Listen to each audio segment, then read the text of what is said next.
Yeah, it's this thing where, at the very end of the chain, it's a fistful of dollars and losers who have no ideological view, who may well be the person who literally throws something, bash something, or worse. But again, there are more dollars and everyone's skimming off the top as it moves its way through the system. But obviously, Iran has had an eye on Australia for a long time, all right? It is often referred to as one of principally three countries that are involved in cyber espionage that has been focused on Australia. So the idea that as you say, people who haven't been paying attention might be slightly shocked, but Australia has been on Iran's list for a little while here. It certainly has. I mean, we're not exclusive members of this list, but we are a significant middle power country. We're a member of the Five Eyes alliance with Canada and the UK, America and New Zealand. We in many respects, stand out because of our location on the planet, because of a multicultural society, because we speak up on issues of concern.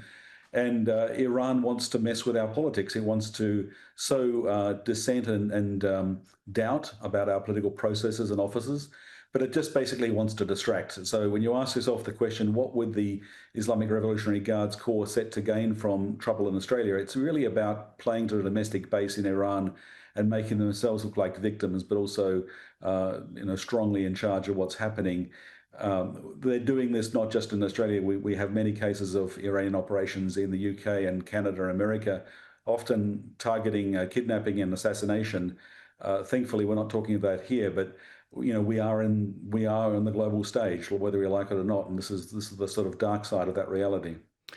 It doesn't get bigger, short of, well, it always can get bigger, but it is a particularly significant step for a country to say, that's it, get your representatives out of the country. We are essentially sort of severing the ability to have a conversation with you.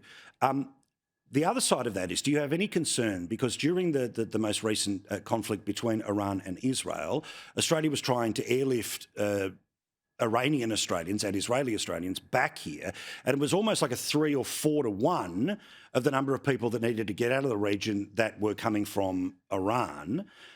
Obviously, if we've pulled out of there and they've been booted out of here, are there real life people who get stuck in what are the necessary severing of relations because of things like this? And that is something that should be of concern to people who are planning to travel in either direction? Yeah, that's an excellent question, Paul. And there's a couple of points to watch. One is the government has said it's stopping the normal diplomatic relations, but not severing communications completely.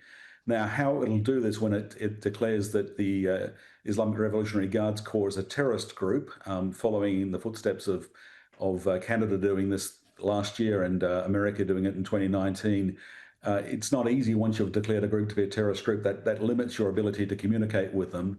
But there are other elements in the Iranian governmental regime apparatus that are not literally connected to the Guards Corps. So perhaps that's the back channel. But it does make it much harder for the Australian government to help Australian dual nationals or other Australians who might be travelling through the region. So the advice is don't travel to Iran. If you're in Iran, leave Iran. It's hard to help Australians in Iran anyway. It's going to be harder now. But that's, this risk assessment was made on the basis that it's better to take action against the IRGC now than to live with the risk of having to operate at embassies and consulates. But none of this is easy. Greg Barton, thank you so much for the chat. I really appreciate it.